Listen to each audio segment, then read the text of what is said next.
your forecast first. Sponsored by Matex Heating, Cooling, and Plumbing.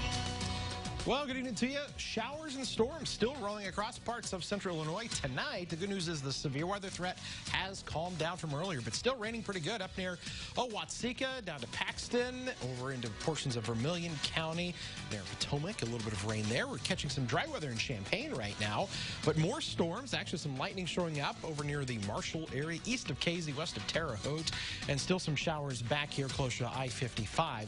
That will be moving through as we go throughout the course of tonight.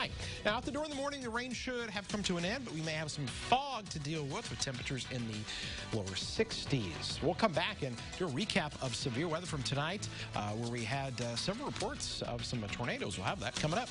WCIA 3 News starts right now. Now, from WCIA 3 News. I didn't know what to think. I walked up, seen all the water, and I was scared. Some faced rising waters after today's rain, but that's not all storms left behind. Plus, more details from the stand at Brent Christensen's trial, why his ex-girlfriend says she decided to wear a wire.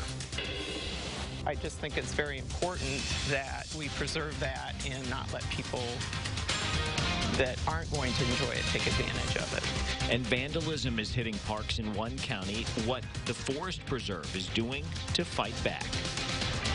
You're watching your local news leader. This is WCIA 3 News at 10.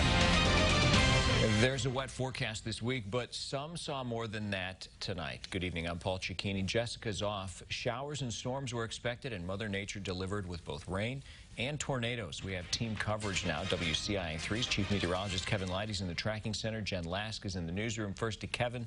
We had 2 tornadoes tonight. Yeah, we did. These tornadoes were brief, but they did spin up. I want to show you where they were. 2 of them here. You can see the one here that was just to the west of Moequa. That occurred this evening at around 6:40 p.m. And again, we had not had any reports of any damage from this, but there was a tornado.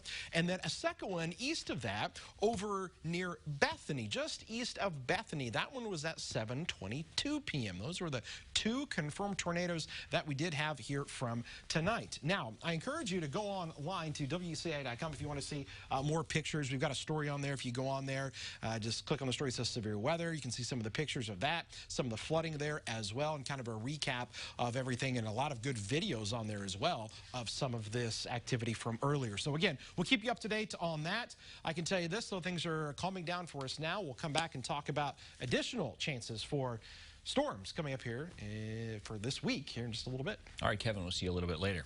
From tornadoes to rising waters, people returning home from work tonight in Moultrie County were greeted by flooding and mud. WCIA 3's Jen Lask went to Bethany today. Jen, you spoke to people as they were seeing the damage near their homes for the first time. I did, and I actually just spoke to one woman again, and she says the water is climbing back up tonight. She told me earlier today that she hasn't seen the water rise this high in more than 20 years living there. Lots of mud and lots of water. That's what's left near State Highway 121 in Church after heavy rainfall late Wednesday morning and early afternoon. It comes and goes, but usually not this bad, not this high. When I tried to come down Lane Drive, it's full of mud. For Angie Arnell, it's enough to create a problem. The water goes through here so fast, it washes out the rock on the other side, and it's a pretty deep drop-off, so I can't go that way. I'll have to go to the neighbors and walk over. She's got one thing on her mind. I want to go in and see if there's water in the basement. And we've, knock on wood, never had any water in the basement. Luckily, she tells me that statement still held true after Wednesday's rainfall. Jane Williams lives just up a hill on Lane. I went around to my backyard and the side yard to see how high it was. The rain flooded her shed, but not her garage, where for the first time in years, she had moved her lawnmower this season. Still, I was scared. I was crying, but I didn't have the bulk of the damage, so I'm still lucky. And Williams told me she's waiting until her shed dries out before she tries turning the power back on. Live in the newsroom, Jen Lask, WCIA 3, your local news leader. All right, Jen, thanks. Governor Pritzker says he's working on getting more help for farmers hurt by flooding. The USDA's Farm Service Agency's State Emergency Board is meeting next Thursday, and Pritzker wants Illinois to be a high priority. Illinois' Department of Agriculture is also asking farmers to tell their local FSA offices how many acres they've planted by July 15th. The state's Emergency Management Agency also has launched a site that offers flood recovery assistance.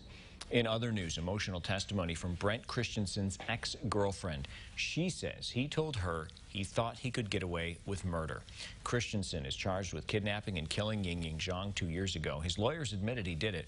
Today was the 6th day of Christensen's trial. As WCIA 3's Aaron Needs explains, before Christensen's ex-girlfriend took the stand, the FBI presented damning testimony. A forensic examiner testified a bloody piece of carpet they cut from beneath Christensen's bed tested positive for Ying Zhang's DNA. Their evidence was so strong, the defense didn't dispute that Zhang had been inside Christensen's apartment, but they did dispute what may have happened there, getting the examiner to admit they can't tell what material the DNA they have actually came from, whether it's blood, skin, saliva, or something else. For example, the FBI also found Zhang's DNA on the baseball bat in Christensen's apartment, but they didn't find blood on the bat. After that, his ex-girlfriend Tara Bullis took the stand. She detailed her relationship with Christensen, saying they did have a dominant and submissive open relationship, but that he gradually revealed to her he had dark interests. She says their relationship started to change and she wasn't sure he was the kind of person she wanted to be around anymore, but she says she wore a wire to record Christensen because she was quite attached to him and wanted to know if the allegations were true. Her testimony will continue on Thursday. The government could rest its case before the end of the day. The defense is expected to call 3 witnesses, one of whom will be Christensen's ex-wife. Closing arguments are set for Monday morning. We'll continue to keep you updated on this story on our WCIA 3 news app. People are taking advantage of parks in Piatt County, but not in a good way. Many have been vandalized. The Forest Preserve decided to do something to prevent it from happening. WCIA 3's Jennifer Jensen is here. So, Jennifer, what's the answer? They put up cameras hidden in the parks and bright yellow signs to warn people they're watching out. In the past, people have illegally dumped piles of yard waste, rolls of carpet, dead animals, and syringes from drug use. It's a safety hazard, and the Forest Preserve is left to pick all of it up. Vandals have even hacked through trees and torn out fencing along the park. It got to the point where we were having damage every other day on our split rail, which is a cost to the taxpayers. We cannot just take it for granted, and we really need to teach our kids the appreciation for us having this. It's not right for people to dump where it doesn't belong, and it's not pleasant for the people who frequent the park to look at. So the Forest Preserve has one request: just follow the rules. Back to you. Sounds pretty easy. Jennifer, thanks. The Piatt County Forest Preserve also has cameras to monitor other places. That includes Mansfield Park and the Bucks Pond area. The Urbana School District is releasing detailed design plans to renovate the middle and high schools. This is part of the master plan to update several schools in the district. There are some projects that will come before, including revamping the elementary schools. The plan is to create safer traffic patterns and control around the schools. Classrooms and cafeteria space would also be expanded, and a baseball field would be added on campus. The planning has been done, and the next phase is to develop the cost estimates, current cost estimates, which then we can move forward over time as the years advance. In the next few years or sooner, the district says it'll be paid for through sales tax revenue. It's called Better Days, but it's having its best days yet. Why it's a popular spot in our town, Tilton. Plus, one town is getting a wind farm, but not after a lengthy fight. Why politics may have played a part. And Illinois' athletics director says he's come very close to giving hockey the green light. Why he says he hasn't done it yet.